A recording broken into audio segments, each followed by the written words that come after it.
So you guys want to know what you should do when it comes to preparing for a pop-up shop. Well, you guys got questions and I've got answers. You guys are watching Ask Stan the Man. How you guys doing? My name is Stan Banks with T-Shirt Side Hustle, and I help people start t-shirt businesses from home or wherever you at. And today, we're going to jump into the answer to this question about pop-up shops right after the intro.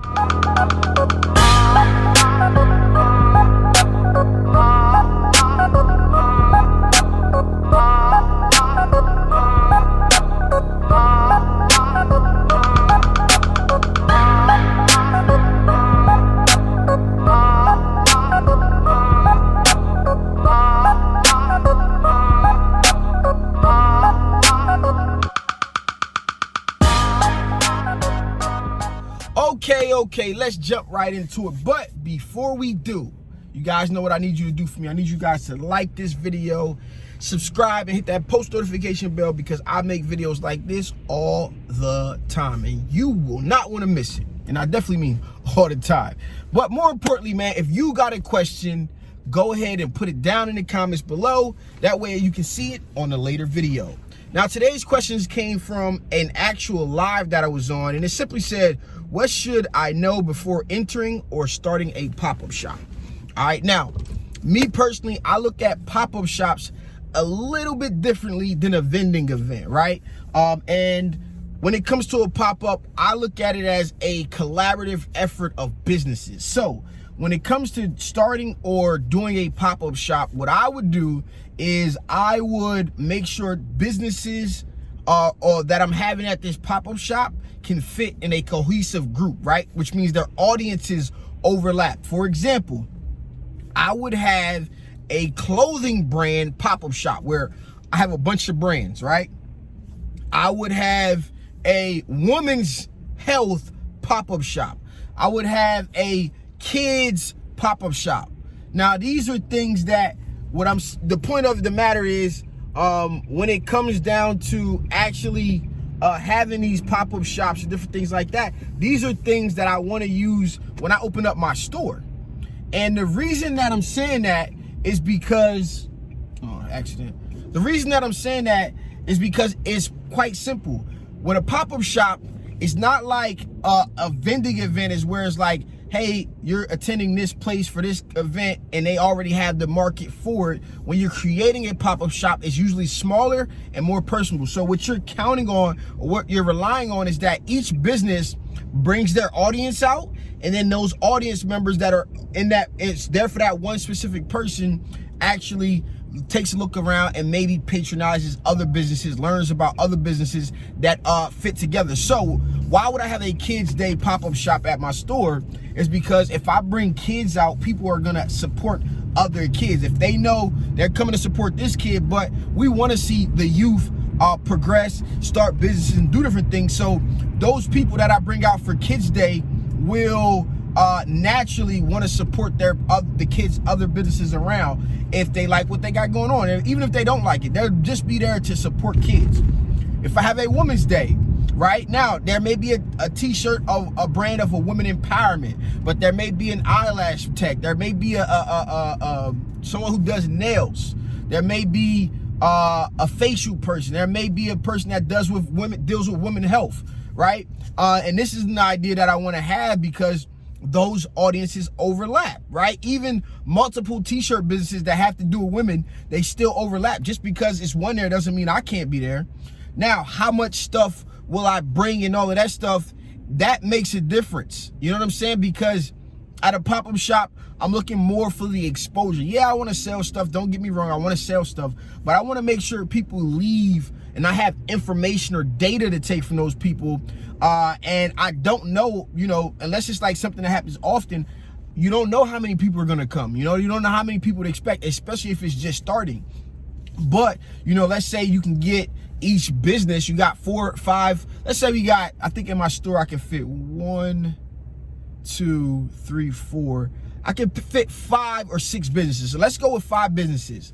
If I can get 5 businesses all to bring out 20 people, right? That means just in that 20, that means this business, every other business should be exposed to 80 new customers, right? You think about that. Now, what if they can bring out 50?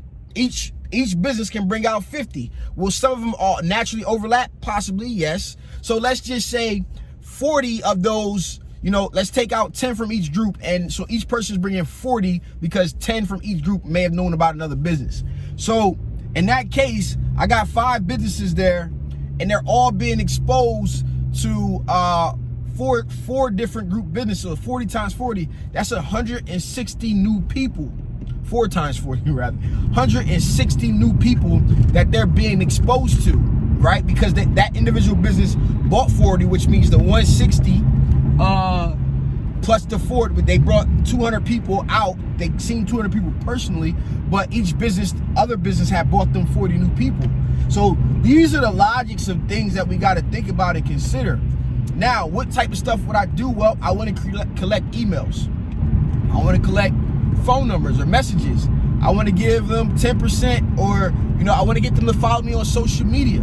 You know, maybe it's like, hey, my shirts are $25, but if you sign up for the email list, you follow us on Instagram right now, and you sign up for a text message. If you do all 3 of these things, we'll give it to you for $20 today.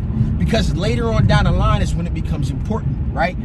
The repeat customer is the free customer, right? Now, I already know what some people are out here. Well, they could follow you and then walk away and leave. Yeah, they could do that, you know, but you know, they probably won't, right? Like they may not, doesn't matter. You know, you want to try to get the information from the people so you can have it, and that next transaction should become free, right? Which means like there's a cost of customer acquisition with these people talk about when it comes to marketing on stuff like that. Do you know your cost of customer acquisition, right? In this case, it would be $5. It'll cost you $5. You at this event, plus you can like factor in the percentage of the event, you know, and all of this stuff to acquire this customer. So once you acquire this customer, you want your next transaction to not cost you much, right? Like you got your email list or your text message service or whatever the case is, which prorated, but you want to get this person to convert on multiple purchases. You know what I'm saying? So these are the things that we got to think about. So a pop-up shop is slightly different than an actual vending event, but I would ask a bunch of different kinds of questions. I still want to know how many people they're expecting or is going to be expected at this. Or I would ask this person, hey, how many people are you asking us to try to get to come out? You know, so I can gauge based off that number, and that person should be like, yeah, we want every business here to bring out 25 people or something like that. You know, it's a small event or it's bigger, whatever the case is. Obviously the event is probably going to be marketing itself, but a pop-up shop in my eyes is a thing where you want to have cohesive audiences that overlap.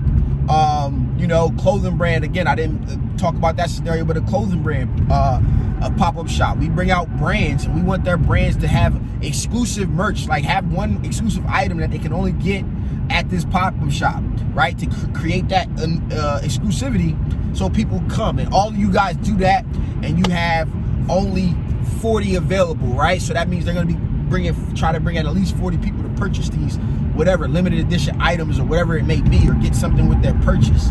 Think about this kind of stuff, and this is where you take in-person marketing to a new level, right? This is where you market to your audience on a new level, on a different level than what most people are looking to engage them at now.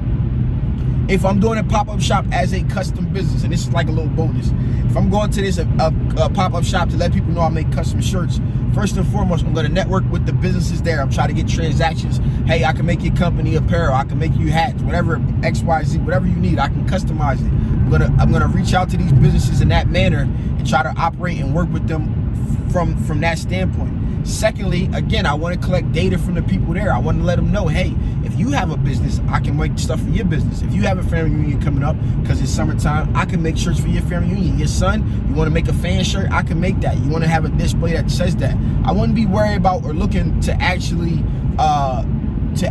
make money at the event. I'm trying to collect information, let people know that I'm there. So this is like a marketing expense in that case. Okay, as far as how many items you should bring to sale, you know, you're gonna kind of want to gauge that off of how many people are expected to attend, right? And for me, I would look at how much my stuff is selling for. Let's say the table was $100. I want to sell $100 worth of stuff. Now let's say I got to pay somebody for however many hours the event is, and I want to pay myself. Then that would be my goal, because I just want to break even at the bare minimum and expose me to new people, right? Do I want to kill it? Yes. So I want to look at how much stuff I want to break even at, and then I'll bring a little bit more. So let's say shirts are $25, so I need to sell 4 shirts to do that. I want to pay the person with me $75, so I need to sell 3 shirts to do that. So that's 7. I need to pay myself. I want to pay myself $75. So I need to bring in total 10 shirts. I need to sell 10 shirts. I need to bring at least 10 shirts. Now, I didn't factor in the cost per shirt or whatever the case is. We're just looking at just the number of things to sell to break even, right? So now you do got to factor in, if I'm selling 10 shirts, each shirt cost me $3. That means I need to sell another shirt. Let's say each one cost me $5 to produce, not $3. $5 to produce. That means I need to bring another $50 worth of stuff. So that means I need to bring another 2 shirts. I need to sell another shirt. That's 12 shirts. Now this is like an advanced way of thinking about it, or it's like more of a methodical numbers way. And then you're gonna want to add more. So let's say we're gonna bring 25 items, and then you need to figure out how much more it costs you to make those items, or whatever the case is. So like, this is where the complex formula could come in on how much stuff you should bring. But I want to focus on breaking even. Let me pay for my table. Let me pay for whoever had to help me and myself.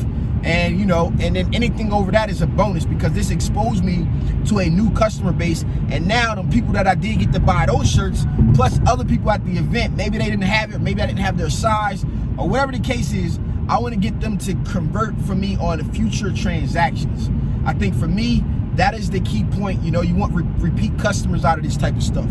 You want to have people come back and shop with you and do different things like that.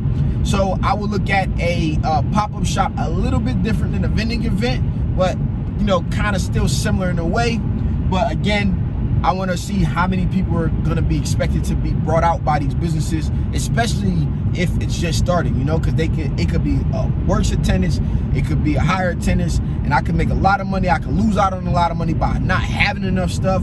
But these are things that you want to think about and focus on, and if on top of that, you want to say, hey, I want to try to make that money back first, that 200, 75, 150, 225 back first, and then from there, 250 back there, and then from there I want to try to make another $300 on top of that. You can calculate that out and just take a little bit more extra shirts than that. So let's say you wanted to take, I don't know, I just want to throw a number out, 50 shirts. You wanted to sell 50 shirts at this event. I would probably take somewhere around 60 to 75, right? If my cost is really low, then I might go up to 100, to bring 100 shirts, right? And then I'll just take these and inventory them and take them on to the next event, if this is the way you want to go about it, right? These are big deals, when you do this type of stuff, but it'll work out for you. Again, look at it as a marketing opportunity for you to get exposure to other businesses and different things like that, and all of this stuff will work out for you in the long run. Hope you guys enjoyed this video. Let me know your thoughts or anything you may have to add to what I just said in this video for someone. If you're used to doing events, how do you approach it? How do you look at it? And what are some things that I didn't mention that you would need to consider, or people should consider, when making a decision on how much stuff to bring about to a pop-up shop. So this has been your boy Stan Banks from T-Shirt Side Hustle. Again, meet me down in the comments. Peace.